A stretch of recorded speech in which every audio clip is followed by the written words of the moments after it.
ਇਹੀ ਕਾਰਨ ਹੈ ਕਿ ਸਭ ਤੋਂ ਸਿਆਣਾ ਬ੍ਰਾਹਮਣ ਆਪਣੇ ਆਪ ਨੂੰ ਸਮਝਣ ਵਾਲੇ ਚਾਣਕਿਆ ਦੇ ਪੁੱਤਰ ਜਿਹੜੇ ਨੇ ਉਹਨਾਂ ਨੂੰ ਸਮਝ ਨਹੀਂ ਆ ਰਹੀ ਵੀ ਇਹ ਹੋ ਕੀ ਗਿਆ, ਇਹ ਜਿਹਨੂੰ ਕਹਿੰਦੇ ਜੀ ਸਾਡੇ ਨਾਲ ਬਣ ਕੀ ਗਿਆ ਹੈ ਜੀ। ਮੈਂ ਕਿਹਾ ਵੀ ਤੁਸੀਂ ਤਾਂ ਇਹੀ ਕਹਿ ਸਕਦੇ ਹੋ ਕਿ ਵਾਹ ਕਿਸਮਤ ਦੇ ਬਲੀਆ ਰਿੱਧੀ ਖੀਰ ਤੇ ਬਣ ਗਿਆ ਦਲੀਆ ਵੀ ਟਰੰਪ ਅਬ ਕੀ ਬਾਰ, ਟਰੰਪ ਸਰਕਾਰ, ਟਰੰਪ ਨਮਸਕਾਰ, ਨਮਸਤੇ ਟਰੰਪ ਗੁਜਰਾਤ 'ਚ, ਹਾਊਡੀ ਮੋਡੀ ਹਿਊਸਟਨ ਟੈਕਸਸ। ਤੇ ਇਨ ਦਾ ਐਂਡ ਐਸੀ ਜੁੱਤੀ ਤੇ ਜੁੱਤੀ 6-7 ਮਹੀਨੇ 'ਚ ਵਰਾਈ ਹੈ ਟਰੰਪ ਨੇ।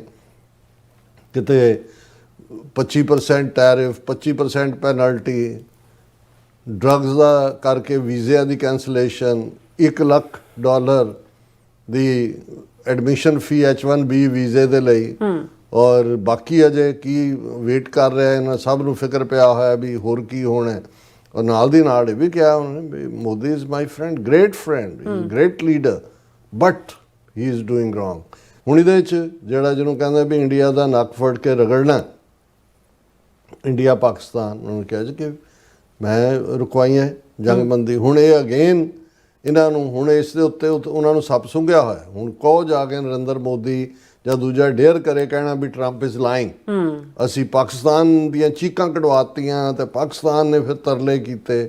ਤੇ ਦੂਸਰਾ ਸੋ ਸੈਕੰਡ ਪਾਰਟ ਜਿਹੜਾ ਇਸ ਸਪੀਚ ਦੀ ਘੰਟੇ ਦੀ ਇੰਡੀਆ ਪ੍ਰਤੀ ਜਿਹੜਾ ਕਲੀਅਰਲੀ ਉਹਨਾਂ ਨੇ ਅਗੇਨ ਜਿੱਥੇ ਯੂਕਰੇਨ ਵਾਰ ਲਈ ਇੰਡੀਆ ਨੂੰ ਜ਼ਿੰਮੇਵਾਰ ਦੱਸਿਆ, ਉਹਦੇ ਲਈ ਚਾਈਨਾ ਇੰਡੀਆ ਦੋਨਾਂ ਦਾ ਜ਼ਿਕਰ ਕੀਤਾ। ਉਹਨੂੰ ਕਿਹਾ ਐਗਜ਼ੈਕਟ ਲਫ਼ਜ਼ ਨੇ ਪ੍ਰੈਜ਼ੀਡੈਂਟ ਟਰੰਪ ਦੇ ਕਿ China and India are primary funders of war by continuing to purchase Russian oil, ਕਿ ਚੀਨ ਤੇ ਭਾਰਤ ਇਹੀ ਯੂਕਰੇਨ ਵਾਰ ਨੂੰ ਫੰਡ ਕਰਵਾ ਰਹੇ ਨੇ ਕਿਉਂਕਿ ਇਹ ਰੂਸ ਦਾ ਤੇਲ ਲਗਾਤਾਰਤਾ ਨਾਲ ਖਰੀਦ ਰਹੇ ਨੇ